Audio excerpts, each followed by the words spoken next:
I thought it was rather curious, some of the things that have been coming out of recent, people not able to find jobs. We'll get into that some. We have a number of companies of recent getting caught up. Starbucks, we'll get into that. Ford. And we have a message from the average American, how we're sick of it. We're sick and tired of all that's happening to our country. We want it back. We're taking it back. And I'm going to get into sort of what went wrong up till recent. I'm going to use Kevin O'Leary as a good example of this. We'll get into that. Get into sort of the AI side of things. We're going to get into kind of what's going on right now in America that just makes no sense. It shows really what's really off about America, how they're destroying books right now, feeding them into AIs. We'll get into that as well. We'll get into the whole flock cameras thing, including what the CEO recently said. And what is AI really being used for? You're going to be shocked by this at the tail end. Let's just get going here. Let's start with Starbucks. Remember we were talking about how they have this mystery ingredient they're putting in a number of their new drinks, and it's some sort of powder. A few Starbucks employees showed us this substance, and they got fired. Check this out. Starbucks dismissed the employee right after they made these potential issues public. All components in the blended powder are approved food additives compliant with national food consumption standards. Even so, Starbucks has not proactively released detailed ingredient lists of its new drinks to customers, leading to insufficient ingredient transparency. Disclaimer that I'm not currently working at Starbucks, but I did 4 years ago. I believe Starbucks formulated the silica death blending powder so that the blended refreshers would not separate as much, which is absolutely ridiculous because it's a blended ice drink. It's going to separate and it's going to melt. But this is all going back to Starbucks being fast food and us not opening our eyes and realizing this fact. Have you noticed that anytime you get a drink from Starbucks, whether it's a pink drink, whether it's a latte, whether it's a refresher, whether it's blended, these drinks separate and look undrinkable if you don't drink them within like 30 minutes? Because that's the thing about fast food. When you go to Taco Bell, when you go to McDonald's, when you go to Wendy's, if you don't eat those items you get within like 10 to 15 minutes, they become damn near inedible. Get the food fast, and you need to eat it fast. Yeah, it's kind of true, man. A lot of people look at Starbucks like they're some sort of luxury drinks, but they're actually just fast food drinks that cost a ton of money, putting in the exact same sort of ingredients you get anywhere else. They're not anything remarkable about their drinks, really. You're paying a ton of money for a normal drink. That's all you're doing. And they're putting in this new, it's sort of a gum. I forgot the exact ingredients, but it keeps the drink the same looking for longer. And that's basically what it is. But it's kind of like what they're doing with ice cream. It's the same thing they do with ice cream, where it's no longer ice cream. They call it ice treat now, I think, or something like that, where they put this gum in it. You could literally leave the ice cream outside in the warm weather, open it up, and it looks like ice cream still. You're like, that's not ice cream if it doesn't melt, right? And that's apparently what they're doing sort of with these drinks. Same kind of idea. Then we got this here, my friends. Matt here talks about what Ford didn't tell you. We just recently talked like a couple days ago about Ford shutting off some guy's Bronco truck in the middle of an expressway because he didn't pay his bills on time.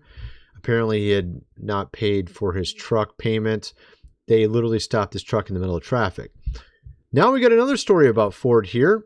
A security vulnerability that they've internally leaving unfixed so that they can sell you the solution. Their vehicles are vulnerable to a relay attack that lets someone with a signal booster trick your vehicle into thinking that they have the key fob.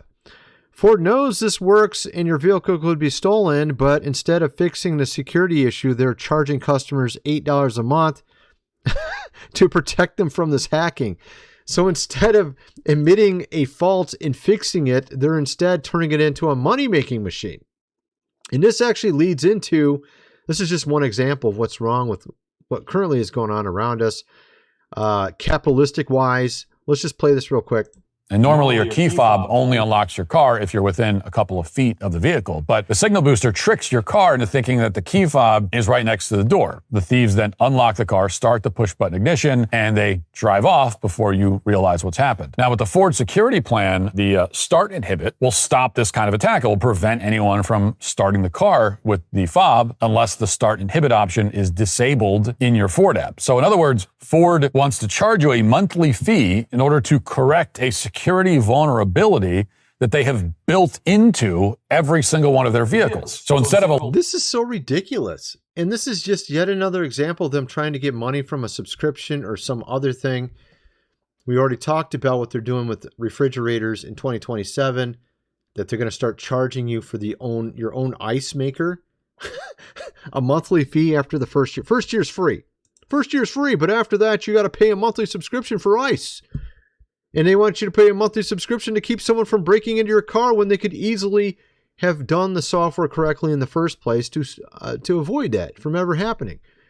This is the kind of ridiculous nickel and dime garbage they're doing. We saw it first in the gaming industry, where they were trying to nickel and dime you with little microtransactions. Now they're trying to microtransaction you everywhere else. Your car, your house, actually your apartment. We were talking about how the key fobs for apartments, they're actually trying to charge you for that now. It's absolutely insane. They're trying to charge you for the key for something you already purchased. And this all comes back to what's wrong with our current economy, American economy. And it's not necessarily capitalism's the issue. We'll get into what it is. It's corporatism. And it's them versus us, it seems to be. Where they just want to make as much money off us as possible. You will own, of course, nothing and at the same time be happy. You remember that whole thing, right? This is literally their marketing ploy now. This is what they want to do everywhere. And we have people being replaced by AI. There's this guy who just went viral on YouTube. Garrett Rose, software engineer driven to insanity from 2026 job market. Check this out. It's been 8-9 months since I've been laid off, quite literally due to AI. It's the classic formula that many companies have been using, which is laying off 50 to 70% of your workforce, leaning heavily into AI and cutting costs across the board.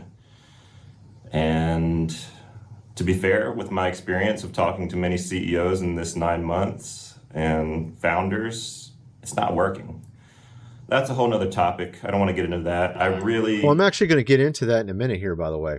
I'm going to show you an example of how these AIs are actually screwing up all the time and telling you bad information many times as well. And then they just call it a hallucination. And in the lawsuits, when people sue them over this, where it gives out factually incorrect information about people, places, things, and it causes people to lose money, they just say, well, you forced the AI to hallucinate. You forced it to tell you a lie, instead of actually taking liability for their garbage AI system. Because they're rolling these things out so quickly. They roll these data centers out quickly. They're just mowing down these jobs, replacing you, and then they realize later, oh shit, I screwed up. These AIs aren't as good as they told us. Right? And we're going to get into that as we get farther in this video.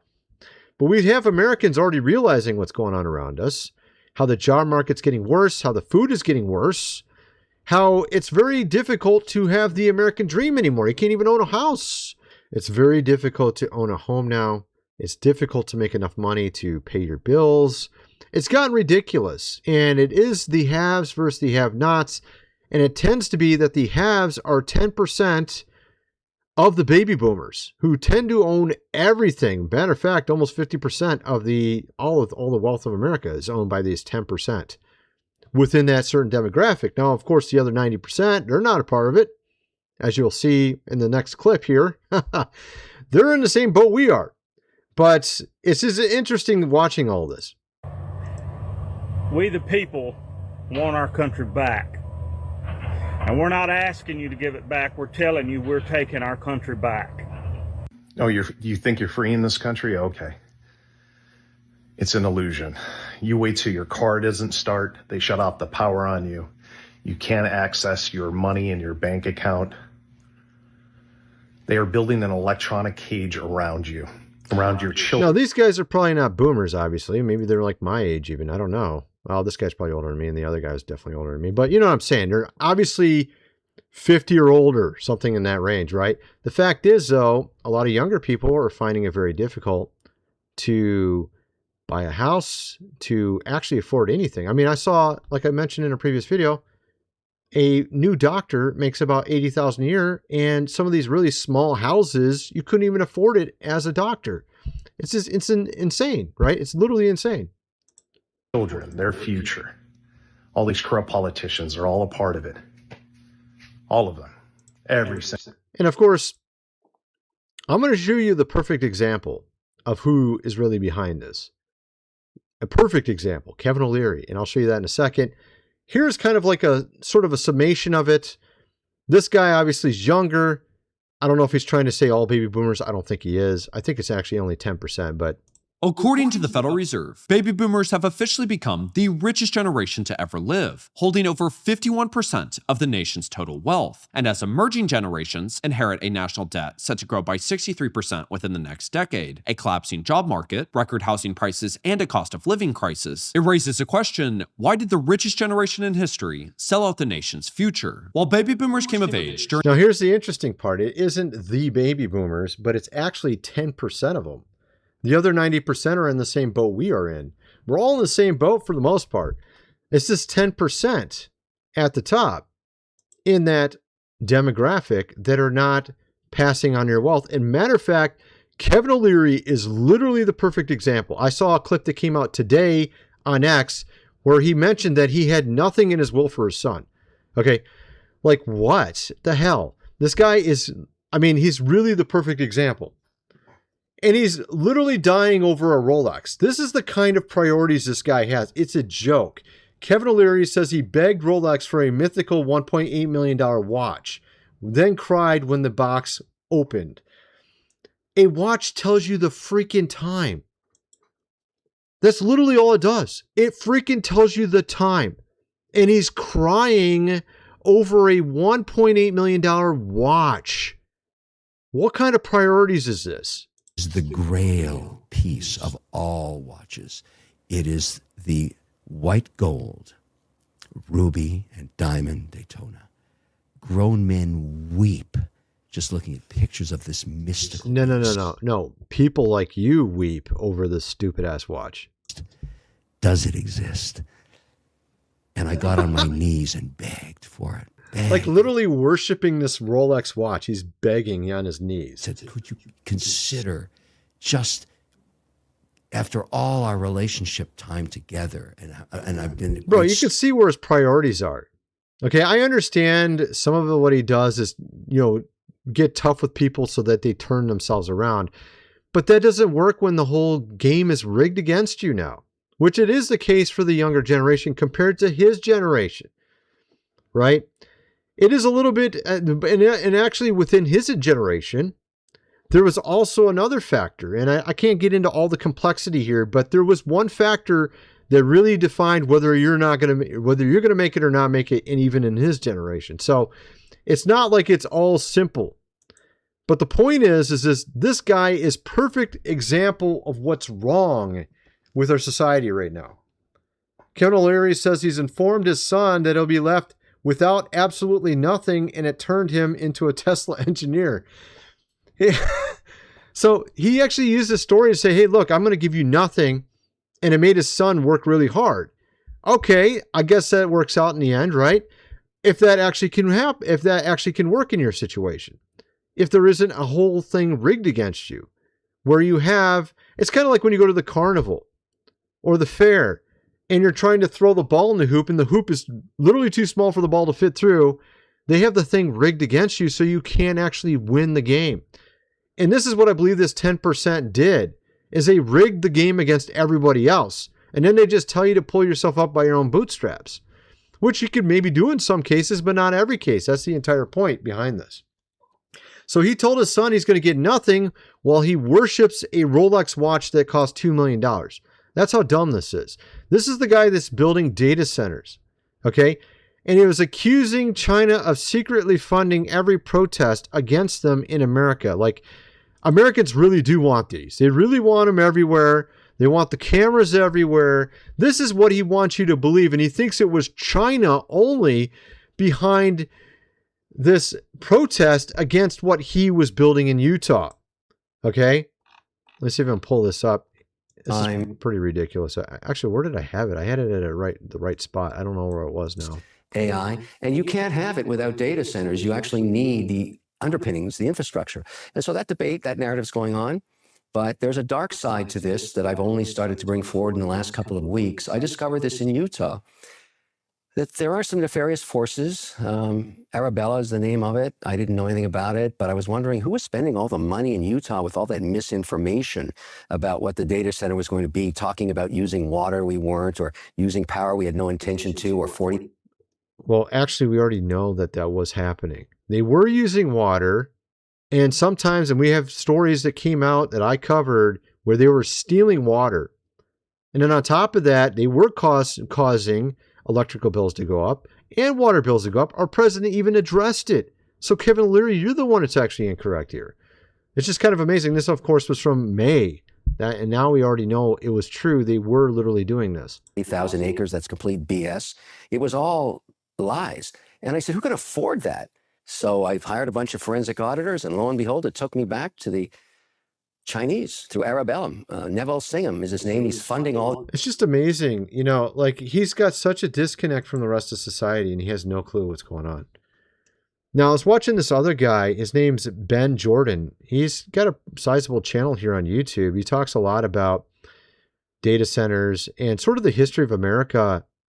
And actually, I was kind of amazed to see he was talking about very similar stuff to me. Like he talked about when we took the dollar off the gold standard, but he has a little bit more information about it than I was putting out. He was talking about how they were actually already taking it off the gold standard before it was off the gold standard. And that's what caused Nixon to admit it. And then they did take it off the gold standard, which actually just made everything infinitely worse. But they were already doing it in the Vietnam War by printing money to deal with the Vietnam War. And they already asked, are we already off the gold standard? So they had already taken it off the gold standard corruptly before they actually did. And this is what led Nixon to do what he did. And it's just kind of amazing when you look into it. And I like this video he put out here. The richest country is pretty mid now. He's talking about America, United States. The reason why it's that way is not capitalism, but corporatism. Now, he goes about it and talks about how capitalism used the right way can be a very good thing in society, but if it's used the wrong way, it can be very nefarious. And this is, I think, what we're starting to see. And here he is talking about what's going on with America, how it initially started and did quite well at first. Check this out. But capitalism also led to agricultural innovation and global supply chains and wealth creation in developing countries that played a huge part in decreasing global hunger. It's worth recognizing that in 1970, 1/3 of the people on this planet were starving, and now that number is down to about 8.2%. How much of that achievement can be awarded to capitalism can be debated, but ignoring that this drop in famine happened in a time when all but 4 countries rely on a capitalist structure would be disingenuous. Let's revisit that on-paper part. So, even if we limit our examples to Coca-Cola, who I seem to frequently use for economic examples for some reason, capitalism leads to a lot of evil shit. In 1954, Coca-Cola financially and politically supported a CIA-backed military. So, of course, he goes into all these things that Coca-Cola had done. Coup of Guatemala. Then, in the early 2000s, he goes into a lot of things he did, actually. From occupied Palestinian territory. Apparently, even with that topic as well. What the hell? What? See, this is what I was talking about. This is what I've been saying myself. I've been saying that the GOV couldn't do certain things to get around our rights, so they used corporations to do it.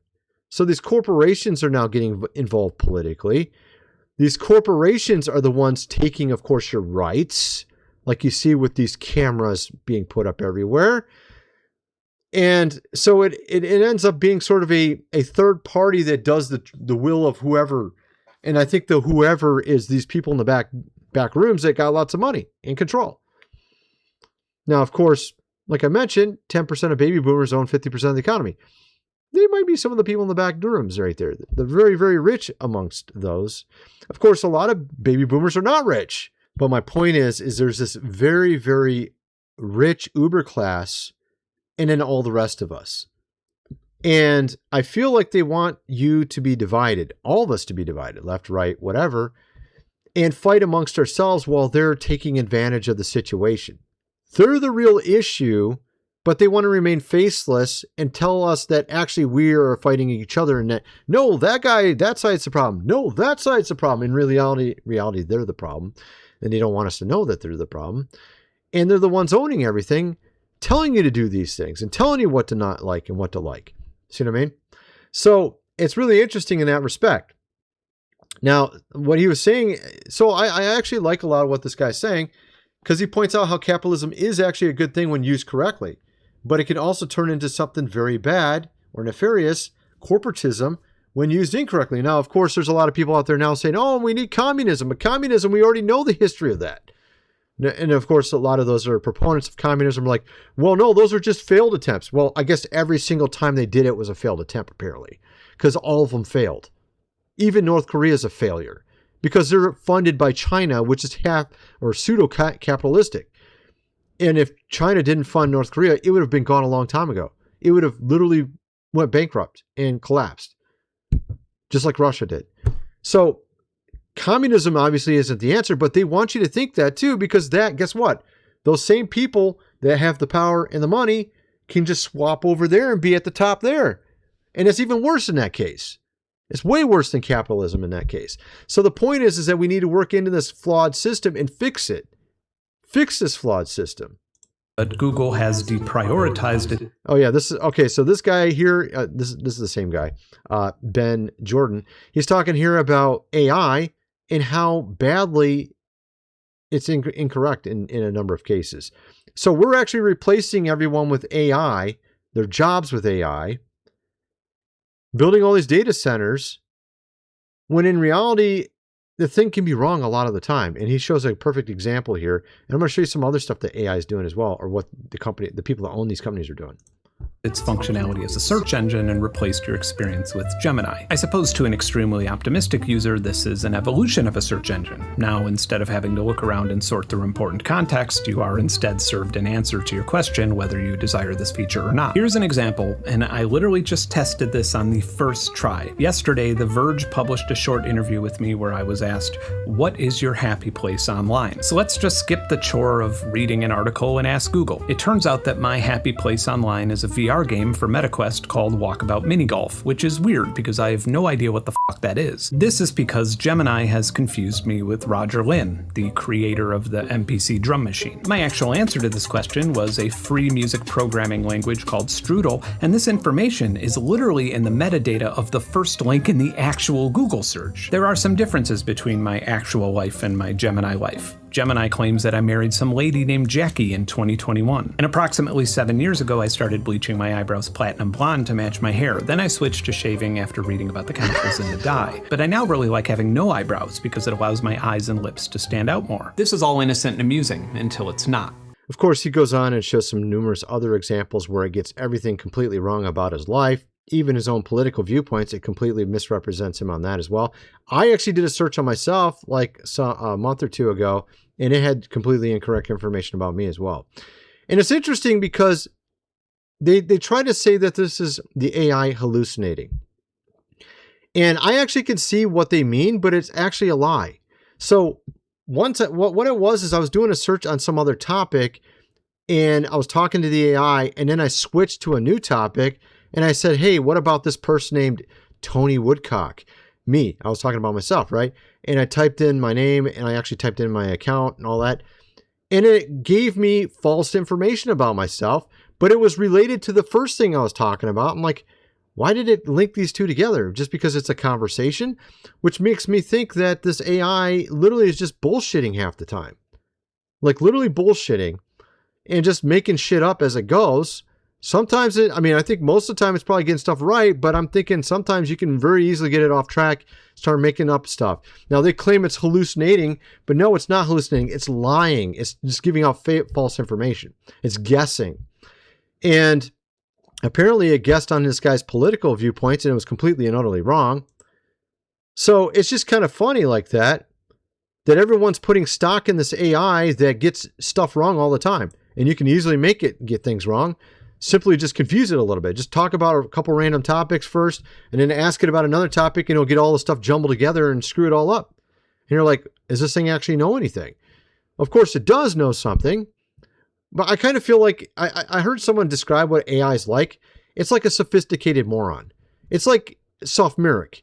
It gets some stuff extremely right, and it gets other stuff completely wrong. But when it's on point, it's really accurate. But when it doesn't know what the hell it's talking about, it just kind of makes stuff up. I don't know. It feels like that sometimes. And what's interesting is now AI companies like Anthropic are purchasing large quantities of used and rare books, scanning their contents to train models, then turning the original books, printed books, into pulp. The sum of human thought digitized and shredded. Every book that gets scanned disappears from the physical world permanently. The knowledge survives only as a training data inside a system no one can hold, browse, or resell. What used to sit on the shelf for centuries now exists as weights in a model that might get depreciated next quarter. So they're literally doing this right now.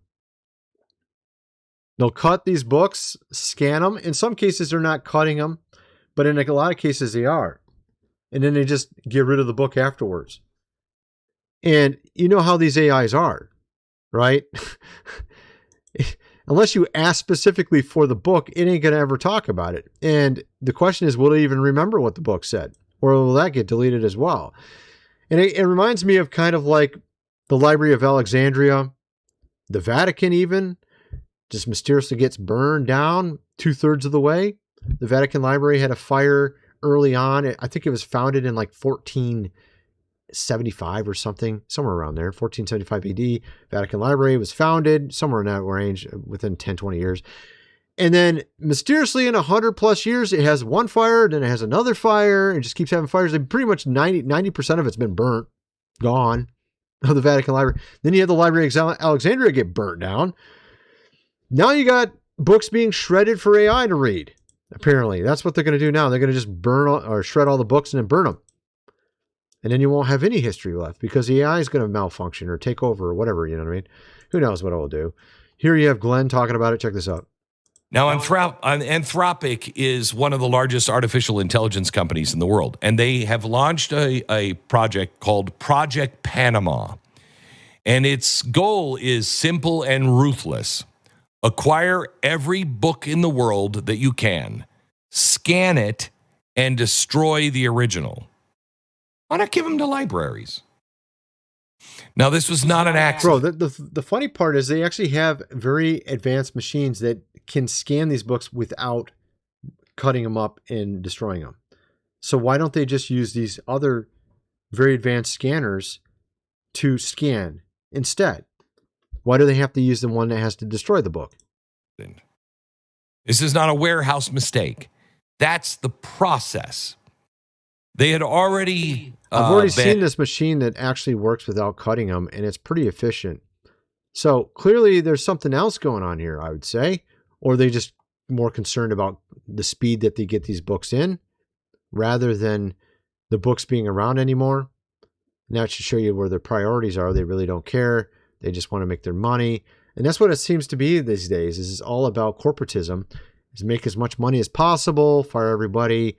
Back in the old days in America, when you were in the office or in some job, it was kind of like a family atmosphere. People cared about each other, talked to each other, friends at work. You know, your boss was actually a nice guy. I know it's kind of weird to hear that now. And I noticed it sort of changing over the last 30 years. And now it's more like nobody knows each other at the workplace. You're working from home. Your boss doesn't like you at all. You know what I mean? And it'll replace you at the moment's instant. They can find an AI that can do the job that you're doing. That seems to be what it is. Now, here you have the Flock CEO telling you why we need these cameras everywhere. I'm going to jump to let's just punish people and that will teach them. But if we look at our kids as a proxy, like the level of punishment, whether you're in timeout for 5 minutes or an hour, doesn't matter to a 5-year-old. They do something because they think they're going to get away with it. And as soon as they find out that as a parent, you have all-seeing eyes, they stop doing bad things. And the punishment has nothing to do with it. And maybe it's unfair to call an adult a 5-year-old, but that's generally how our brain works. We operate on So look what he just said there. All right. They're trying to sell us that these cameras are for law enforcement to solve crimes. But what he said is not that at all. He said it's to watch us. And then when we're watched, we behave ourselves. See the difference? It's not the same thing. So they're saying that the government wants to be your parent and treat you like a child and scare you to act right. It has nothing to do with solving crimes. By the way, we just discovered there is no real evidence that these solve any crimes, anything more so than before they existed. Check this out. This is from Tyler Oliveira.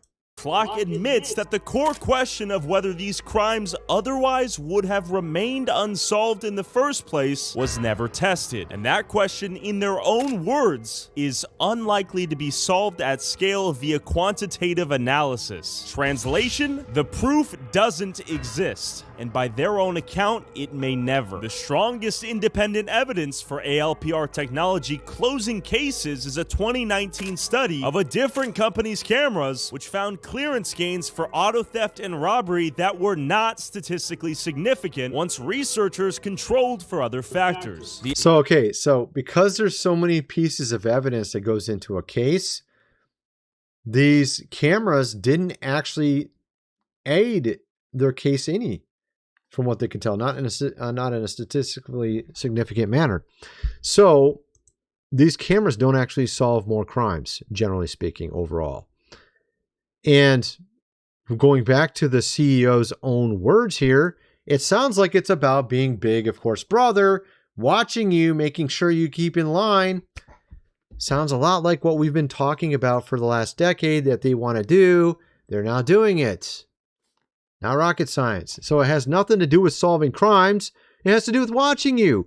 And then it comes back to perhaps they want to have a very focused in control or watch on your life. And that gets back to, what was it called?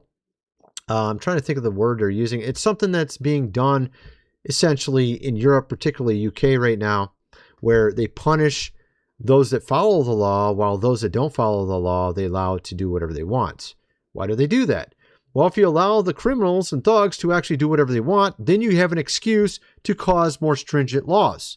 And you use the stringent laws on the people who actually try to follow the laws. So then you got even more and more control, of course, in their life. The word government literally means govern the mind or control the mind. That's literally what it means. The word governmental. It means that. And that's literally what they're trying to do. What a shocker. I can't believe they're trying to do what their name means. You know what I mean? Like, it's so dumb. So in reality, and I forgot what they called it, anarcho something. I can't remember what the word is, but that's what they're doing in the UK right now. So that's why you have all these criminals walking around freely doing stuff, is so that they can then say, look, all this crime, we need to pass more laws that are more stringent. And then they use that on the people who actually do follow the laws and make it more difficult for them. And they allow the criminals to keep going free so they can add more and more strictness to it and have more and more, watching and whatever else. That's why they're doing that. And they want to do it here. Matter of fact, one of the top guys, one of the guys I saw actually was on this guy's channel, Benn Jordan here. It was a clip he put out. One of the guys running the flock in the regional area was from Britain. I was like, oh, that's kind of it. He also had a military background too. I thought that was rather curious. He's not even an American citizen. Okay. I don't think anything wrong is happening here. Of course there is. It's obviously going wrong. And another thing I wanted to point out, another aspect to this whole thing with AI, is I started to realize they want you to replace God with AI. Instead of you talking to God, you're talking to this dumbass AI that doesn't even answer questions right. They'll just make up stuff about people. And, it's just kind of weird how that is. It's kind of weird that it can't even get things right. And then they say it's called hallucinations. It's hallucinations. Check this out. So I saw this clip of Elon, and I'm going to play it in a second here, where he's talking about sort of the internal conflict he has doing what he's doing, where he's like, why am I spending all my time building this AI when this AI could eventually replace me and do supposedly a better job than me. And then I have a motivation in life to do what I want to do, to build what I want to build if something else can build it better than me, right? It's kind of a weird scenario. And check out what this lady has to say about God in this clip. This is from Kay Podgy. You will find these types of notes across all old Bibles. That's why I'm totally convinced that... I played a clip of hers before. She's talking about like an 1830 Bible. And it's really interesting how there's a number of things in these Bibles, these older ones, that just flat out show you what's wrong with the church today. But on top of that, it also shows you what's flat out wrong with the world as well. The great delusion for the end times is that you can be lawless and be saved. I don't say that to be judgmental or to be harsh. Everything that I find pre like 1940s is very forthcoming about it. And I just want... So she's pointing out how this Bible makes it very clear you can't just live your life any way you want and still go to heaven like some churches teach today. It is interesting how there are a lot of churches that teach that, and they're heavily promoted here, of course, on YouTube as well. I thought that was rather curious. They're either promoting these prosperity preachers, which are garbage, or some sort of other weird preacher that says you can do whatever you want with your life and still get to heaven. And they take the word faith and put it to its very, very basic meaning, which is completely separated from the actual ancient Greek of the text. Because the word faith in ancient Greek means fidelity. It means commitment to God. It means faithfulness, like you're faithful to your wife. When you have a lot of people teaching that you can just do whatever you want with your life, it doesn't matter. You'll go to heaven anyways. And this is what, so the devil doesn't necessarily need to get rid of Christianity if Christianity is completely off track. If everybody's believing a lie, he's happy.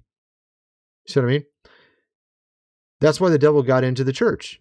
He gets into the church just like back in Jesus' time. He was with the religious leaders. All the religious leaders were trying to get rid of him. It was the religious leaders that were the main problem of Jesus in his time. And I would say today, that's very much the case as well. But we also have other elements that are around us that are very much nefarious. Could this AI be is this AI trying to become God in your life? Whether it be through apps, through devices you use in your car, where it'll be a point where there's literally an AI around you 24/7, talking in your ear. Matter of fact, there's a new, I did pull it up. A new device that Apple created, AirPods. This guy has something rather interesting to say about them, how they literally read your brainwaves. This is a new one. Doesn't this sound like something like that? Like where you have something talking in your ear all the time, talking to you, like God's supposed to talk to you. Instead, it's not God, it's some AI talking to you. In this case, it's reading your brainwaves. Dr. Jack Kruse just said AirPods are the stupidest thing people are willing to wear today. Kruse is a neurosurgeon who says wireless earbuds deliver RF radiation directly into your ear canal, inches from your brain. Danny Jones said he switched to wired earphones because he knew this, and Kruse told him that it's not much better. That's not good because you're still getting jump conduction into your ear. He says the science of the dangers of this has existed since 1977. Dr. Robert Becker, a scientist twice nominated for the Nobel Prize, went on 60 Minutes and told the world that all wireless technology has biological effects. He was canceled for it. All of this has biologic effects. I don't care what it is. So here, let's just play this. Actually, maybe this is a different one, but I did see that they were, I don't think it's a newer, not the current AirPods, but there was something being designed. I think it was AirPods, where it was getting into your brainwaves. Where was that at? I know I saw that. Maybe it was a different article or thing. Yeah, here we are. Yeah, I think I said, yeah, it was 2 hours ago. that's where I saw it. Apple has a patent for AirPods. I can't talk today. For AirPods that could allow them to monitor the brain activity for more than 100 million users. So it's not yet. The current AirPods don't do that, but they got a patent for it. They're going to try to put it in new ones in the future. Apple patent describes what you're seeing, not a wireless headphone, but a biosensing signal device, and notes that, quote, brain activity can be monitored using electrodes placed on the scalp of the user. What the heck, man? Let's just listen to what this guy had to say back here about how it directly affects your brain with RF radiation. And this guy's a neuroscientist. Check this out. In your ear?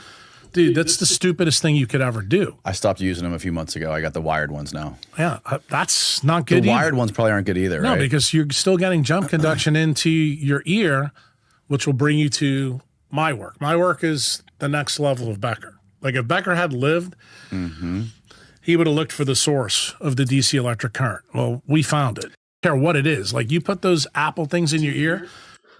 So you can see where these things are going. And yeah, I have this clip here. Let me play this clip of Elon talking about AI. He said a lot of really interesting things about AI. Back 10 plus years ago, he said that it was like the demon that people were conjuring. And let's just hear what he has to say here. He's being asked about what to tell his children is important in life. And then it starts getting him to deeply reflect on what he's doing. To the sort of like magic genie situation where you can ask the AI for anything. And let's say it's even the benign scenario. Let's say it's a benign scenario. How do we actually find fulfillment? You know, it's how do we find meaning in life if the AI could do your job better than you can?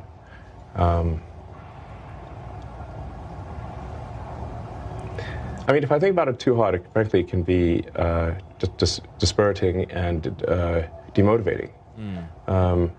Because, I mean, I go through, I've put a lot of blood, sweat, and tears into building the companies, and then I'm like, wait, well, should I be doing this? Because if I'm sacrificing time with friends and family that I would prefer to do, but then ultimately the AI can do all these things.